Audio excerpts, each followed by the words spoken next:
आज का वीडियो शुरू करने के पहले मैं अपने स्वरचित दो पंक्तियाँ सुनाना चाहती हूँ। क्यों, कब, किस लिए यही चलता रहता है, सफलता की राह में बस यही मिलता रहता है। जब तक हम सफलता की ओर बढ़ते हैं तो लोग उसको देख करके हज़ारों तरह के सवाल हमसे करते हैं। क्यों, कब, किस लिए, किससे, किसने, कितना, क्या। लेकिन आपको उन सवालों को नज़रअंदाज करना है, क्योंकि आपका पूरा ध्यान अपनी सफलता की ओर ही रहनी चाहिए, क्योंकि उनके जवाब तो वक्त ही देगा। और जब आप सफल हो जाओगे तो वो सफलता खुद ही आपके उनके तमाम सवालों का एक जवाब बन जाएगा। तो आप समझ ही गए होंगे इन पंक्तियों से कि हमारा आज का जो टॉपिक है वो है प्रश्नवाचक सर्वनाम। तो देरी ना करते हुए शुरू करते हैं प्रश्नवाचक सर्वनाम। पुराने वीडियो नहीं देखे तो आई बटन पे क्लिक कीजिए, वहाँ से आपको ओल्ड जितने भी सर्वनाम से रिलेटेड और दूसरे व्याकरण के टॉपिक मिल जाएंगे। प्रश्नवाचक सर्वनाम जिन सर्वनाम शब्दों से किसी प्राणी, वस्तु, व्यक्ति या कार्य के विषय में प्रश्न का बोध होता है उन्हें प्रश्नवाचक सर्वनाम कहते हैं। चाहे कोई प्राणी हो, वस्तु हो या व्यक्ति या कोई कार्य हो, उससे संबंधित अगर किसी भी भांति के सवाल हो तो वो सवाल या प्रश्न प्रश्नवाचक सर्वनाम का बोध कराता है। इसको भी समझने की दृष्टि से मैंने प्रश्नवाचक सर्वनाम शब्दों को भी कुछ भागों में बांटा है। तो देख लेते हैं कौन कौन से भाग है वो। प्रश्नवाचक सर्वनाम शब्द, इसको मैंने 4 कैटेगरी में बांटा है। कौन कौन से? तो पहली कैटेगरी तो हमारी आ जाती है प्राणीवाचक, दूसरी वस्तुवाचक, तीसरी स्थानवाचक और चौथी सबसे इम्पोर्टेंट कैटेगरी है कि जो वास्तविकता में प्रश्न तो बनाते हैं लेकिन प्रश्नवाचक सर्वनाम शब्द नहीं है। वो क्यों और कैसे वो बाद में समझाऊंगी, पहले हम लिख लेते हैं इनको। प्राणीवाचक शब्द, वस्तुवाचक शब्द, स्थानवाचक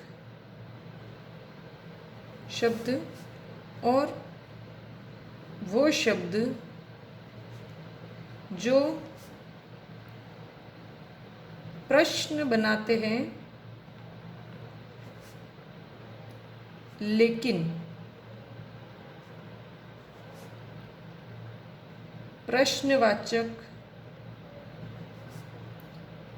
सर्वनाम शब्द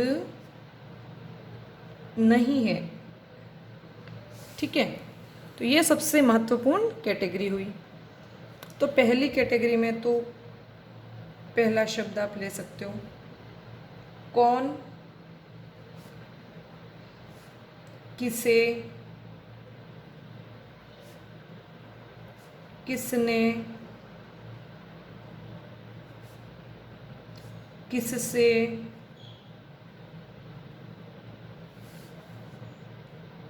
किसके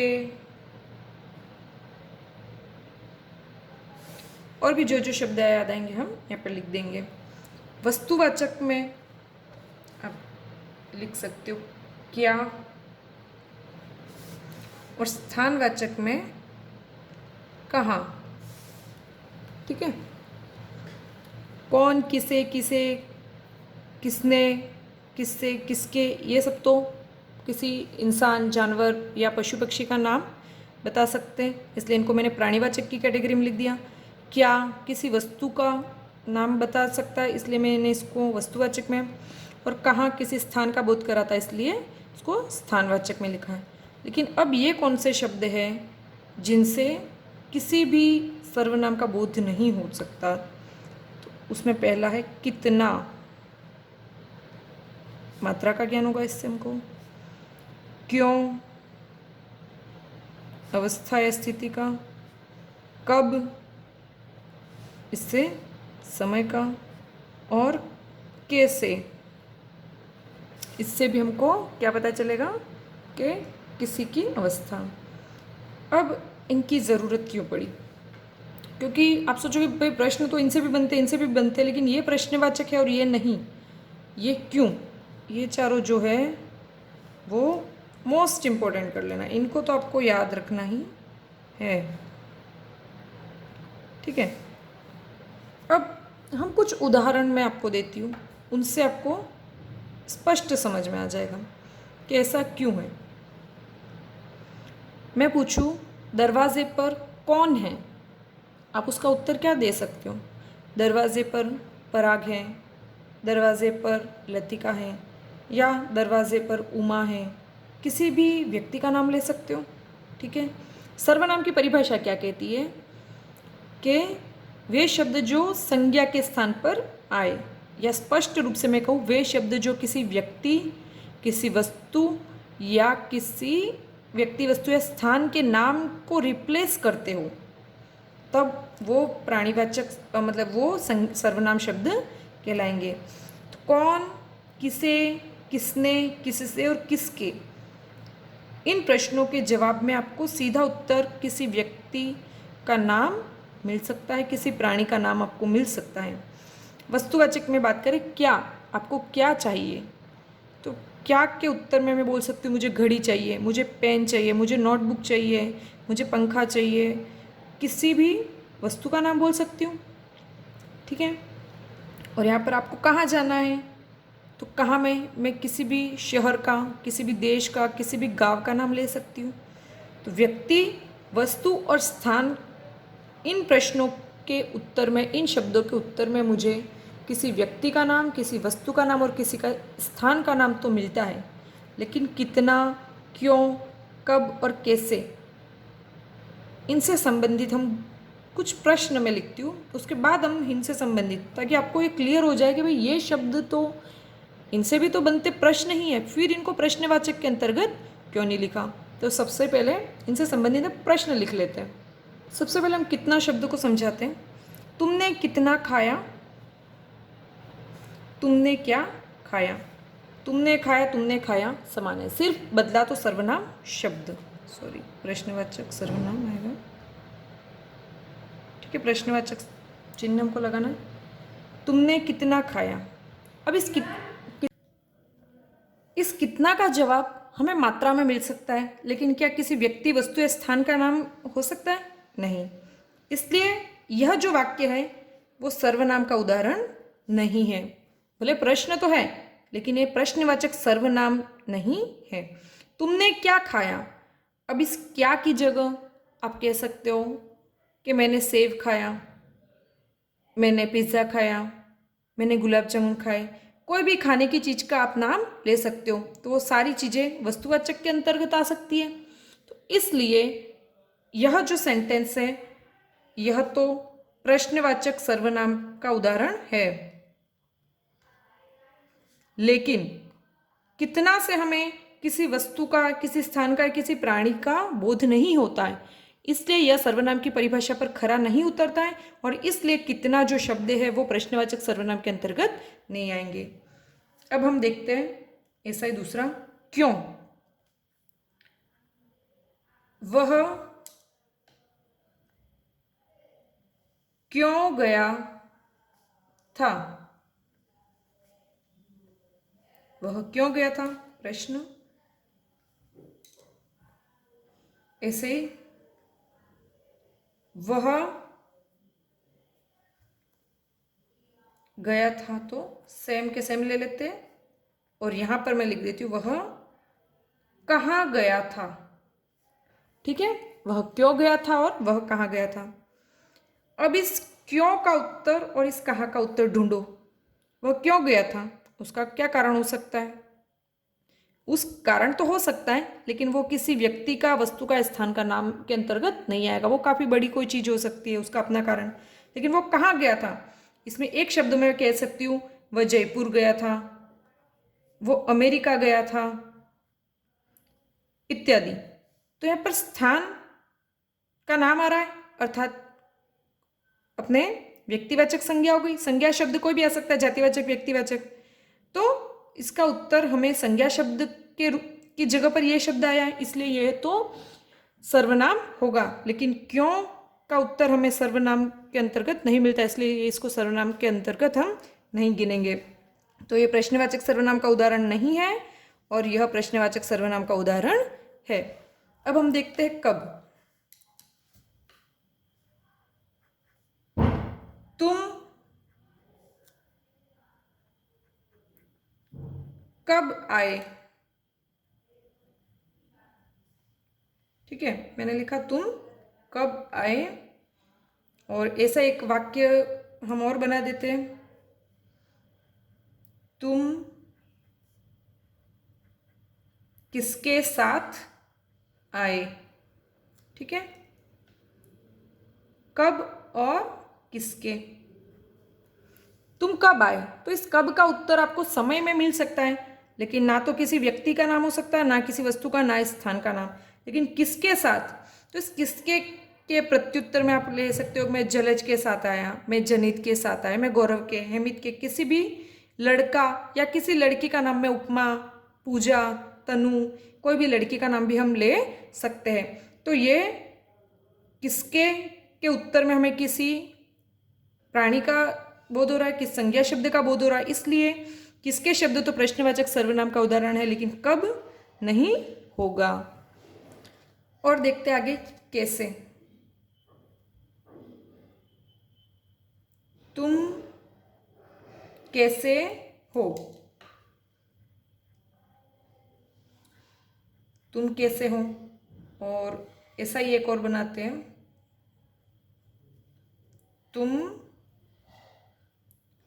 कौन हो।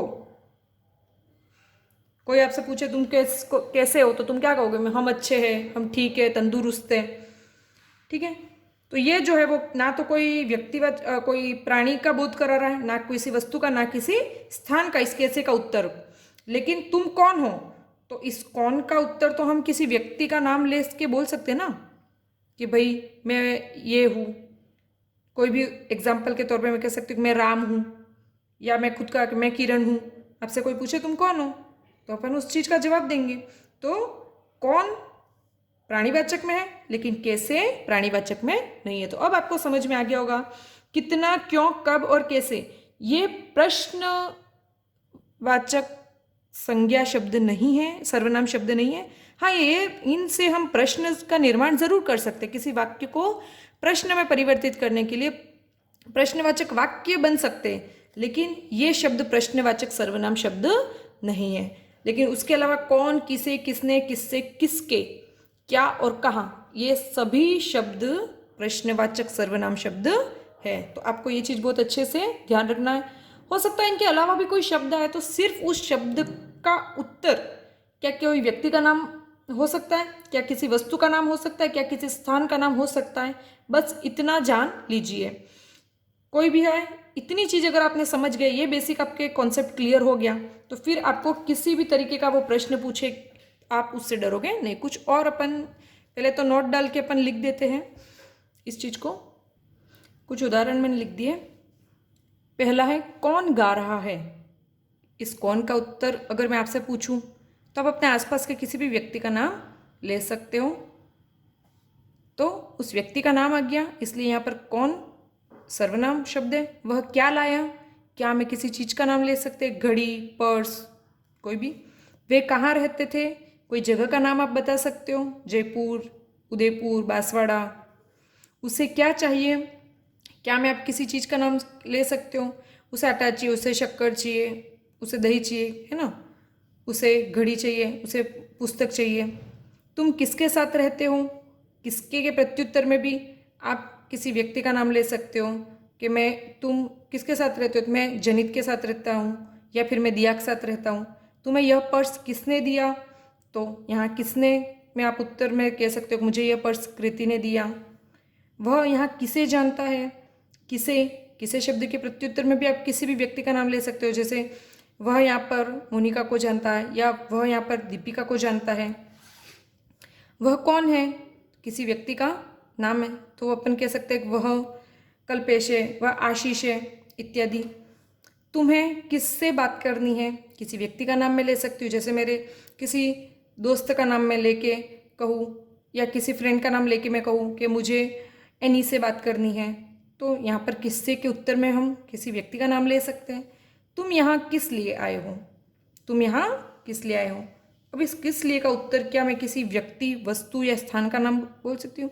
अब यहाँ आने के पीछे कोई प्रयोजन बता सकती हूँ, कोई उद्देश्य होगा कि मुझे यहाँ पर ये काम था इसलिए मैं यहाँ पर आया हूँ। लेकिन इस किस लिए का उत्तर ना तो कोई व्यक्ति, ना कोई वस्तु, ना कोई स्थान का नाम हो सकता है, इसलिए यह सर्वनाम नहीं है, यह प्रश्नवाचक सर्वनाम का उत्तर नहीं है। तो वो शब्द, इन शब्दों में एक और शब्द हम जोड़ देते हैं, किस लिए। आप थोड़ी सी जगह छोड़ के रखना, जैसे जैसे मुझे कभी कुछ शब्द बाद में भी याद आते हैं तो मैं बाद में आपको जुड़वा दूंगी, है ना। तो ये पांचों शब्द वो है जो सर्वनाम, प्रश्न तो बनाते हैं लेकिन प्रश्नवाचक सर्वनाम शब्द नहीं है, क्योंकि इनका उत्तर किसी संज्ञा के स्थान पर नहीं होता है ये शब्द। और सर्वनाम की तो परिभाषा यही है कि वे शब्द जो किसी संज्ञा के स्थान पर प्रयुक्त होते हैं। तो परिभाषा की दृष्टि से यहाँ पे आप भूल नहीं जाओ, इसलिए मैं लिख भी देती हूँ। यह प्रश्नवाचक सर्वनाम का उदाहरण नहीं है, ठीक है।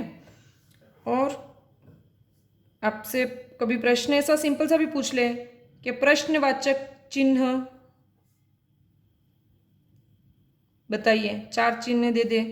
प्रश्नवाचक चिन्ह आप सभी को पता है, इस तरीके से बनाया जाता है। नोट डाल के आखिरी चीज हम लिख देते हैं यहाँ पर, जिस प्रश्न का उत्तर किसी व्यक्ति, वस्तु या स्थान के नाम के रूप में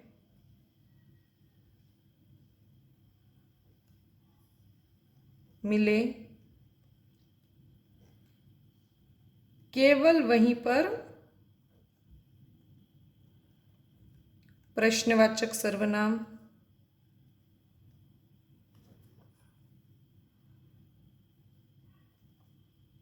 होगा। तो मुझे लगता है कि मैंने आपको अच्छे से समझा दिया है। फिर भी अगर आपके मन में किसी प्रकार का कोई भी संशय हो तो आप निश्चिंत होकर मुझे कमेंट बॉक्स में वो सवाल पूछ सकते हैं। मैं अपनी पूरी कोशिश करूँगी कि आपके कौतूहल को शांत कर सकूँ, आपकी जिज्ञासाओं को मैं शांत कर सकूँ। तो इसी के साथ हमारा जो ये प्रश्नवाचक सर्वनाम है वो यहाँ पर समाप्त होता है। और भी हम बहुत सारे इसके उदाहरण देखेंगे कि आरपीएससी किस तरीके के प्रश्नवाचक सर्वनाम से संबंधित प्रश्न बनाती है, वो हम देखेंगे प्रश्नमाला में। तब तक के लिए मैं आपसे विदा लेती हूँ। एक बार पुनश्च धन्यवाद। कितने के जवाब